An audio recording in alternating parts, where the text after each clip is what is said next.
Hi అమ్మ, ఎలా ఉన్నారు? రకరకాల ప్రైజెస్ అలాగే రకరకాల పొందూరు జామ్దాని వీవుతో ఉన్న శారీస్ని చూసేయండి. చూడండి, ఫస్ట్ చూపించే చీర పిస్తా గ్రీన్లో ఉందమ్మా.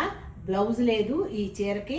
పళ్ళు పాటు చీర అంతా కూడా ఇలా ఉంది. ఈ ఫ్యాబ్రిక్ వచ్చేసి కాటన్ జామ్దాని శారీ అమ్మ. కొంచెం కూడా జరీ లేకుండా గుచ్చుకోకుండా హ్యాపీగా కట్టేసుకోవచ్చు. పొందూరు జామ్దాని శారీ అమ్మ. ఇది చేప బొమ్మలు ఉన్నాయి, మంచి బ్లౌజ్ ఉంది, చాలా అందంగా ఉంది. శారీ అంతా కూడా ఇలా ఉంది. ఈ పొందూరు జామ్దాని శారీని చూసేయండి. సారలతో ఉన్న పళ్ళు, చీర అంతా కూడా ఇట్లా బర్డ్స్ తో పెయింటింగ్. పొందూరులో ఈ పెయింటింగ్ శారీ అమ్మ. పళ్ళు పార్ట్ ఎలా వచ్చిందో అలాగే బ్లౌజ్ కూడా సారలతో వచ్చింది, మనం వేసుకోవచ్చు. చీర అంతా కూడా ఇలా ఉంది, చూడండి ఎంత ఎలిగెంట్ గా ఉందో. వేసేటప్పుడు స్టార్చ్ తీసేసి పెయింటింగ్ వేసారు, లేకపోతే ఎగుడు దిగుడు వస్తుందని. కొంచెం స్టార్చ్ పెట్టుకుంటే అద్భుతంగా ఉంటుంది.